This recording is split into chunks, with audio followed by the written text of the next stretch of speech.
Hello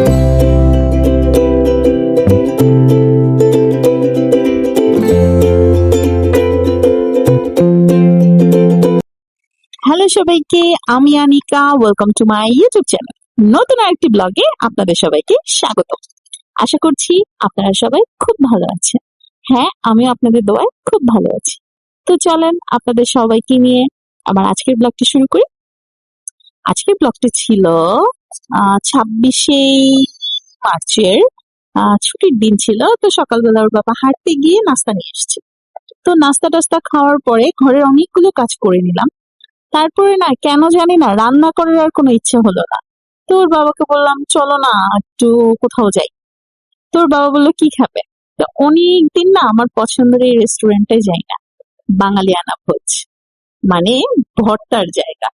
তো ভাবলাম তো চলো তাহলে এখানেই যাই, খুব কাছেও আছে আর খুবই মজার খাবার, মানে বাঙালিয়ানা ভোজের খাবারের প্রশংসা আমি যত করব মনে হয় ততই কম হবে। তো সেই কথা মতো আমরা ভাত নিয়ে নিলাম, ভর্তা প্ল্যাটার, সাথে ডাল ছিল। তো আর অর্জুন আজকে আবার বলছিল যে ও চিকেন রোস্ট সেটা খাবে, তো সেটা একটা নিয়ে নিলাম। কিন্তু আসলে ওদের ভর্তার টেস্ট যত মজা, চিকেনটা অত মজা লাগেনি, যদিও ওটা অর্জুন খেয়েছে, ও বললো আর কি। তারপর আর কি তৃপ্তি করে অনেকগুলো খেয়ে নিলাম। সেখান থেকে খাওয়া দাওয়া শেষ করে চলে আসলাম বাসায়। এরপরে বাসায় আসার পথে আবার মনে হলো একটু কেক খাওয়া দরকার, তো চলে গেলাম কেক টাউনে। তো ওখান থেকে আবার একটা কেক নিয়ে নিলাম।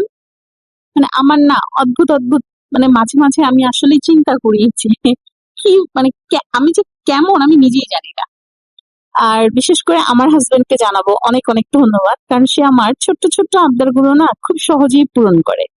Thank you so much. তো অর্জুন আবার লিফটে উঠে বলছিল যে এই ভিডিওটুকু করো। তারপরে সন্ধ্যাবেলা, তারপর খাওয়া দাওয়া করে এসে ঘুম দিলাম। সন্ধ্যাবেলা সে আবার আমাদের জন্য আজকে নুডলস রান্না করছে। বিশেষ করে ওর নুডলস রান্নাটা এত মজা হয়, আমার আরো একটা ভিডিওতে আপনারা দেখেছেন। তো আমি মানে বেশি একটা ক্লিপ নিতে পারিনি, একটু একটু একটু একটু করে আর কি ভিডিও করেছি। আমি আবার অর্জুনকে পড়াচ্ছিলাম, তো মাঝে মাঝে এসে এসে একটু একটু ভিডিও করছি। তারপরে আর কি নুডলসটা খেয়ে নিলাম, অসম্ভব মজা হয়েছিল। সেই নুডলস খাওয়ার কিছুক্ষণ পরে ভাবলাম কেকটা এনেছি, তো চলো অর্জুন সেটা খাই। মানে আমি সারাদিন না ভাই খাওয়ার উপরেই থাকি, মানে খাওয়াই সুখ, খাওয়াই শান্তি। তো কেকটা আর কোনো সুন্দরভাবে কাটিনি, জাস্ট চামচ দিয়ে এনে খাওয়া শুরু করলাম। এরপরে অনেকদিন ধরে না এই ম্যাঙ্গো আইসক্রিমটা দেখছিলাম, তো কিনবো কিনবো ভাবছিলাম, কিন্তু কোথাও পাচ্ছিলাম না। তো সেটা পেলাম, সেটা নিয়ে আসলাম, সেটা খেলাম। তারপরে হঠাৎ করে বারান্দায় গিয়ে দেখি সুন্দর করে একটা বাড়ি সাজানো হয়েছে, তো ভাবলাম এটার একটু ছবি নিয়ে নেই। তারপরে রাতে ভাত রান্না করেছিলাম, আর ওয়ান স্টার থেকে ডাল আর সবজি নিয়ে আসছিলাম। যেহেতু সেদিন রান্না করিনি তাহলে আর কিছুই রান্না করবো না।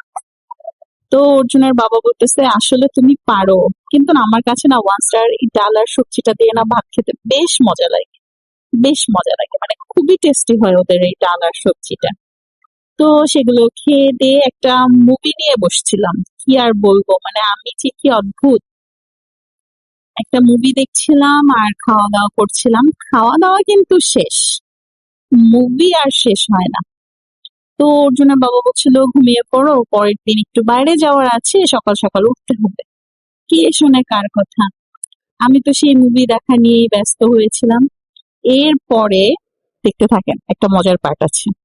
তারপরে রাতের সবকিছু ক্লিন করে ফেললাম, কারণ ওই যে আমি বলি বরাবরের মতো যে আমার রাতে সবকিছু করে না রাখলে আমার মনে হয় না যে পরের দিনটা আমার জন্য একেবারেই ভালো হয়। তারপরে আর কি সব কাজ টাজ করে নিলাম। অনেক কথা তো বললাম, আর কি বলবো বল, এই কাজই তো হচ্ছে। যাই হোক, সবাইকে অসংখ্য ধন্যবাদ আমার ভিডিওটি দেখার জন্য এবং ধৈর্য ধরে আমার সাথে থাকার জন্য।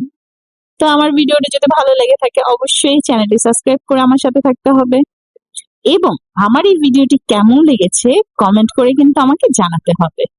তারপর আর কি সবকিছু ধোয়া টোয়া কমপ্লিট, এখন রান্নাঘরটা একদম মুছে টুছে একদম পরিষ্কার করে চলে গেলাম ঘুমানোর জন্য। তখন রাত কয়টা বাজে জানেন? ওই যে বলছিলাম না একটা মুভি দেখতে বসছি, এই মুভি দেখা নিয়ে এই অবস্থা হইছে। তো চলেন দেখি কয়টা বাজে, এখনই চলে আসবেন। এই তো সেই অনাকাঙ্ক্ষিত সময় চলে আসছে, 1টা বাজতে রাত 5 মিনিট বাকি। কি আর করার, সবকিছু ক্লিন করে ঘুমাতে চলে গেলাম। তো আজকের মতো